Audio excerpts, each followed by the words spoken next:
یہ جو ایام تشریق ہیں، ان ایام کے بارے میں اللہ تبارک و تعالی نے کیا ہدایت دی ہے، ان ایام کو کس طرح گزارا جاتا ہے، اور ان ایام میں کیا ہدایت، کیا نصیحت، کیا خاص حکم ہے۔ ارشاد باری تعالی ہے وَاذْكُرُوا اللَّهَ فِي أَيَّامٍ مَّعْدُودَاتٍ، ان چند دنوں میں جو دن کے گنے چنے ہیں، ان گنے چنے دنوں میں وَاذْكُرُوا اللَّهَ، اللہ کا ذکر کرو۔ ایام معدودات سے مراد یہی ایام تشریق ہیں۔ فرمایا وَاذْكُرُوا اللَّهَ، اللہ تعالیٰ کی یاد کرو، اللہ تعالیٰ کا ذکر کرو۔ فی ایام معدودات، گنتی کے ان دنوں میں،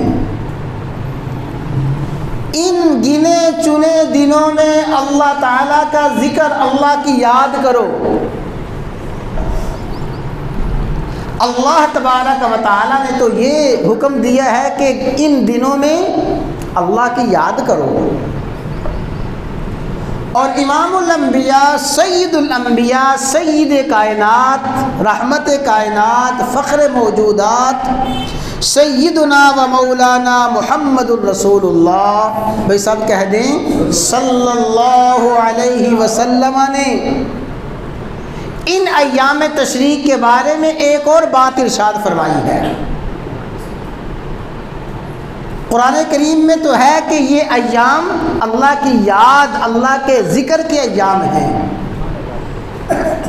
اور آقا علیہ الصلوۃ والسلام نے کیا فرمایا؟ ایام التشریقی ایام اکل و شرب، یہ دن اللہ تعالیٰ نے تمہیں عطا فرمایا ہے، یہ دن کھانے پینے کے دن ہیں۔ ایام اکل و شرب، قربانی کا گوشت کھاؤ، اللہ کی اور دی ہوئی نعمتیں کھاؤ پیو۔ ایام اکل و شرب، کھانے پینے کے دن ہیں، اور یہی وجہ ہے کہ پورے سال کے ایام میں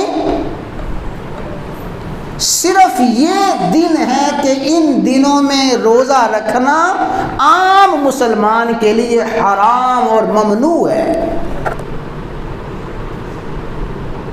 اور سال کے کسی بھی دن میں